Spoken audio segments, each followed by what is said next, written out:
Hello students, today we will start with the another progression that is known as geometric progression, that is GP.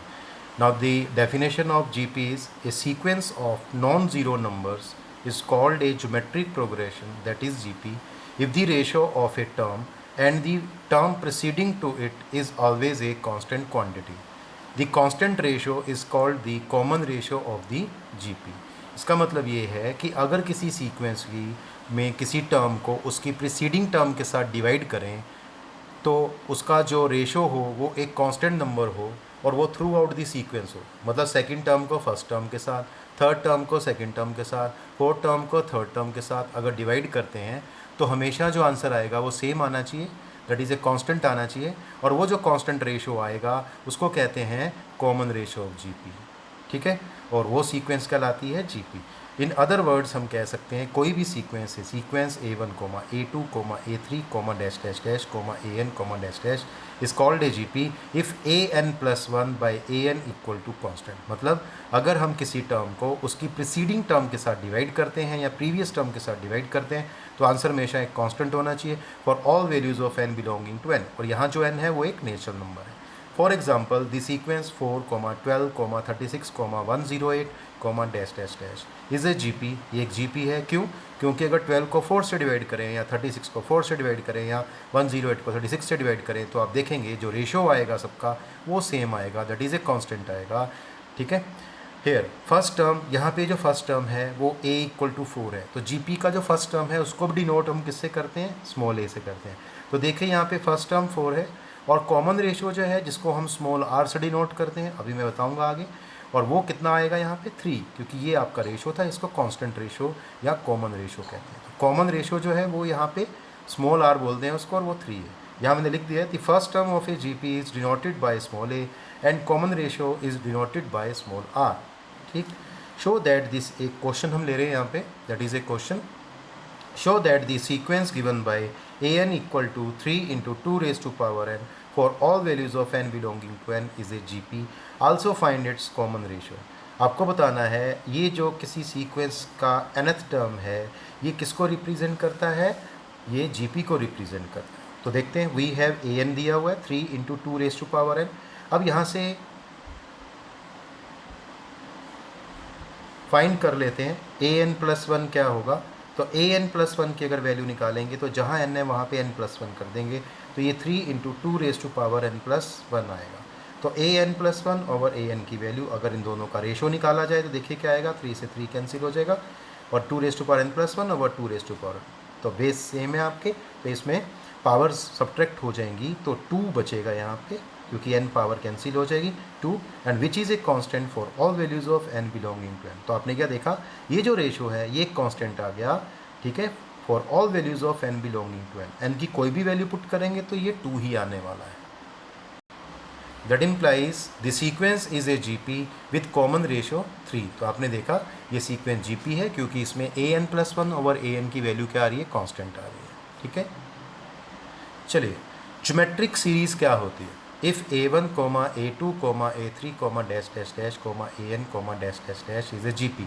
Suppose करो ये geometric progression है या sequence है, then the expression a1 plus a2 plus a3 plus dash dash dash plus an plus dash dash dash is called a geometric series. Simply हम कह सकते हैं अगर कोई सीक्वेंस जीपी है और इसकी टर्म्स को अगर हम ऐड कर देते हैं तो जो एक्सप्रेशन क्रिएट होगा वहाँ पे उसको बोलेंगे ज्योमेट्रिक सीरीज़। नाउ जनरल और nth term of a GP, तो जीपी की nth टर्म और जनरल टर्म क्या होती है वो आपको पता है। nth टर्म कैसे फाइंड करते हैं, तो यहाँ कैसे फाइंड करते हैं, देखिए, लेट a1, a2, a3 या comma dash dash dash up to an up to dash dash dash. अब be the given GP, suppose करो ये हमारे पास एक गिवन जीपी है, तो अगर हम इसका फर्स्ट टर्म लिखते हैं a1, ठीक है, तो a1 क्या है यहाँ पे? a, यहाँ मैंने लिख दिया a क्या है यहाँ पे? फर्स्ट टर्म है, और r क्या है? Common ratio of GP.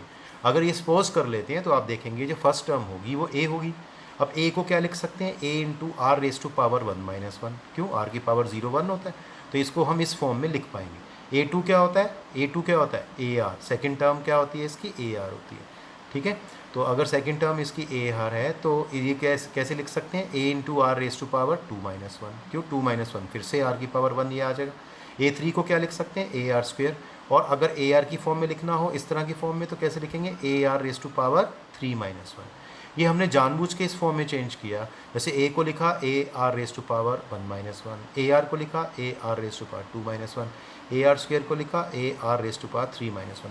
और अब हम इसको जनरलाइज करने वाले हैं। तो अगर हम इस तरह से चलते हैं और ए एन फाइंड करते हैं तो कैसे फाइंड करते हैं, देखो सभी टर्म्स में ए है तो यहाँ भी ए आएगा, सभी टर्म्स में इनटू में आ रहा है तो यहाँ भी आ रहेगा। अब पावर की मेन बात करनी है, जब 1 है तो 1-1 है, 2 पे 2-1 है, 3 पे 3-1 है, तो जब n होगा तो ये क्या आएगा, n-1। तो आपने देखा यहाँ से आपने क्या फॉर्म कर दी, general term of A G P, that is A N equal to A are raise to power n-1 आएगा। इसके बाद आता है general form of A G P. तो जनरल फॉर्म जी पी की क्या होती है, if a be the first term and r be the common ratio of gp then its general form is, अब gp कैसे बनती है, जैसे ap कैसे बनती थी, a नेक्स्ट टर्म क्या आती थी, d ऐड कर दो, a plus D, next term a plus 2d, dd add करते थे। यहाँ पे हमें क्या करना होता है, r से मल्टीप्लाई करना होता है। तो फर्स्ट टर्म a है तो नेक्स्ट टर्म कैसे बनेगी, r से मल्टीप्लाई करके, a r, नेक्स्ट टर्म कैसे बनेगी, r से मल्टीप्लाई करके, a r स्क्वायर, फिर नेक्स्ट टर्म कैसे बनेगी, r से मल्टीप्लाई करके, a r क्यूब, एंड ये चलता जाएगा। और बीच में एक टर्म लिख सकते हैं, nth टर्म क्या होती है, a are raise to power n-1। ये देखिए this is the nth term, ये हमें बीच में दिखानी होती है, कोमा और डैश डैश डैश। तो ये जनरल टर्म होती है किसकी, जीपी की। Next, nth term from end of a finite GP. अगर आपको nth टर्म फ्रॉम एंड निकालनी हो किसी फाइनाइट जीपी की तो कैसे निकालते हैं, let the GP be, suppose कर लेते हैं जीपी क्या है, ए आर स्क्वेयर और लास्ट टर्म इसकी क्या ले ली हमने, एन। ध्यान रखना ये जीपी का फर्स्ट टर्म ए है, कॉमन रेशो आर है, तो therefore nth term from end in a are square and so on up to n. इसको हम ऐसे भी कह सकते हैं, अगर हम इसको रिवर्स कर देते हैं तो nth टर्म यहाँ एंड से निकलेगी और इसमें बिगिनिंग से निकलेगी। अगर इसको रिवर्स कर दें तो एल कोमा और ये आएगा A are square A R A. अब याद रखना ये भी एक जीपी बनी, ये भी जीपी था, रिवर्स करने पे भी जीपी रहेगी, लेकिन यहाँ पे फर्स्ट टर्म एल होगी और कॉमन रेशो आर का रेसिप्रोकल मतलब 1/r हो जाएगा। तो फॉर्मूला वही है, क्या होता है formula, a into r raise to power n-1। This is the general formula. इस फार्मूले का यूज़ करके यहाँ यूज़ करते हैं, a means first term that is l into r, common ratio यहाँ पे क्या है 1/r, और रेज़ टू पावर क्या होगा n-1। अगर आप nth टर्म निकाल दें तो n-1 आ जाएगा। तो फार्मूला हुआ l into 1/r raise to power n-1। एक क्वेश्चन देखते हैं इसका, find fourth term from the end of the GP 3, 6, 12, 24, dash dash dash, 3072। तो ये लास्ट टर्म है इसमें। The given GP is 3, 6, 12, 24, dash dash dash up to 3072। तो यहाँ पे a की वैल्यू आपको 3 दिखाई दे रही है, r क्या होता है, डिवाइड करने पे आएगा, ठीक है। तो टर्म को उसकी प्रीवियस टर्म से डिवाइड करेंगे, 6/3 कितना आएगा 2, और लास्ट टर्म जिसको हम l कहते हैं वो क्या है 3072, ठीक है। अब आपको रिक्वायर्ड टर्म निकालनी, तो आपका फॉर्मूला क्या था, यहाँ बताया था l into 1/r raise to power n-1। तो l की वैल्यू 3072 था और r की वैल्यू 2 थी, तो 1/2, और n की वैल्यू यहाँ पे कितनी दी हुई है 4, क्योंकि फोर्थ टर्म आपको निकालनी है, ये ध्यान रखना है। तो ये 4 टर्म, इसलिए n की वैल्यू 4 होगी, 4-1। ये सॉल्व करने पे 1/2 रेज़ टू पावर 3 आएगा, ये 1/8 हो जाएगा। सॉल्व करेंगे इसको तो आंसर आ जाएगा आपके पास 384। तो जो रिक्वायर्ड टर्म होगी, जो एंड से टर्म होगी, दैट इज़ 384th टर्म होगी, ठीक है, फोर्थ टर्म फ्रॉम एंड, तो उसकी जो वैल्यू होगी दैट इज़ 384 होगी। एक और क्वेश्चन देखते हैं, find the nth and 10th term of the progression 5, 25, 125, and so on. The given progression is, अगर हम बात करें हमारे पास गिवन प्रोग्रेशन क्या है, तो आप देखेंगे the given progression is 5, 25, there is 25, 125 and so on, ठीक है। और हम देख पा रहे हैं the given progression this is clearly GP, ये जीपी है क्योंकि डिवाइड करने पे रेशो क्या आता है, इसका कांस्टेंट आता है यहाँ पे, ठीक है। तो देखते हैं यहाँ पे a की वैल्यू 5 है, r कितना आएगा 25/5 दैट इज़ 5, और हमें इसका क्या निकालना था nth टर्म, तो an क्या आएगा a into r raise to power n-1। a की वैल्यू 5 थी, r की वैल्यू 5 थी, 5 raise to power n-1, base same होने से पावर ऐड हो जाएगी, तो ये 5 रेज़ टू पावर n आ जाएगा। This is the nth term of this progression. Now 10th term के लिए क्या करना होगा, n को आप फर्स्ट इक्वेशन में क्या पुट कर दें, n की वैल्यू 10, तो n की वैल्यू 10 पुट करेंगे फर्स्ट इक्वेशन में, तो आंसर आ जाएगा a10 इक्वल टू 5^10। तो ये बहुत ही सिंपल क्वेश्चन है। नेक्स्ट क्वेश्चन देखते हैं। Which term of the GP 2, 8, 32 and so on up to n term is 131072। कुल मिला के GP है और आपको बताना है इसकी कौन सी टर्म है, इस सीरीज़ की कौन सी टर्म है जिसकी वैल्यू 131072 आएगी। तो लिखेंगे the given GP is 2, 8, 32 and so on. Hair first term क्या है आपके पास 2, कॉमन रेशो क्या है 8/2 दैट इज़ 4। अब हम क्या करते हैं, सपोज कर लेते हैं कि ये जो मेरी टर्म है ये nth टर्म ही है। लेट nth टर्म an मतलब nth term is equal to 131072। Now formula for nth term of a GP is a(r⁻n-1)। ये वैल्यू सेम रहेगी।